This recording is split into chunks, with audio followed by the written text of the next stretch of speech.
Naaman came with silver and gold, but God desired a humble heart. How does healing truly come? Not through the power of men, but through the mercy of the Lord.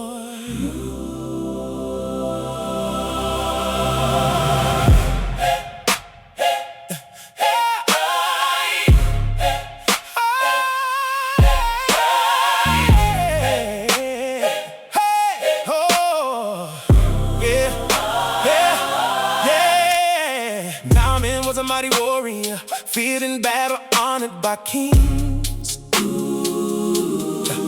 Yet beneath the armor was a wound leprosy no wealth could heal. His horses, chariots, and servants could not remove the stain. And a little servant girl whispered, "There is a prophet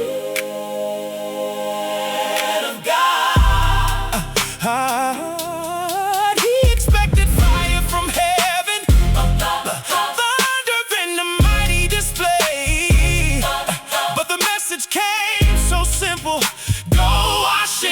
Jordan, in the waters of Jordan there was power, not in the noise of empty men. Healing flows from God alone, not from performances and pride. Humble yourself and walk in light.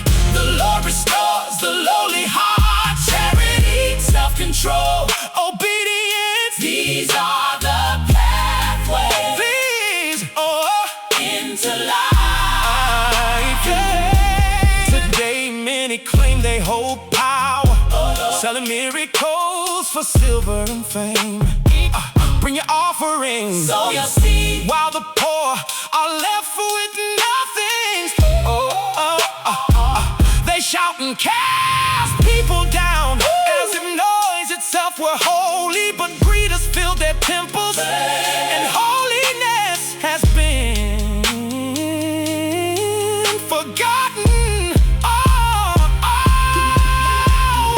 Jesus never sold his mercy, never demanded gold for grace. Is broken with compassion, and taught the narrow way of truth. Love your neighbor without reward. Discipline the desires of the flesh. Walk in reverence and obedience. There lies the power of heaven. When Naaman finally surrendered, he stepped beneath the river 7 times. His flesh became like that of a child, because he trusted and obeyed. The healing seemed far too simple, but pride was the greater disease. God uses humble things in this world to bring the mighty to their knees. In the waters of Jordan there was power, not in the noise of empty men. Healing flows from God alone, not from performances and pride. Humble yourself and walk in light. The Lord restores the lowly heart, charity, discipline, obedience, shining in the light of the believer. It was not the river alone that healed Naaman, but faith that chose to obey. The Lord is still healing even now, yet he searches for hearts made pure.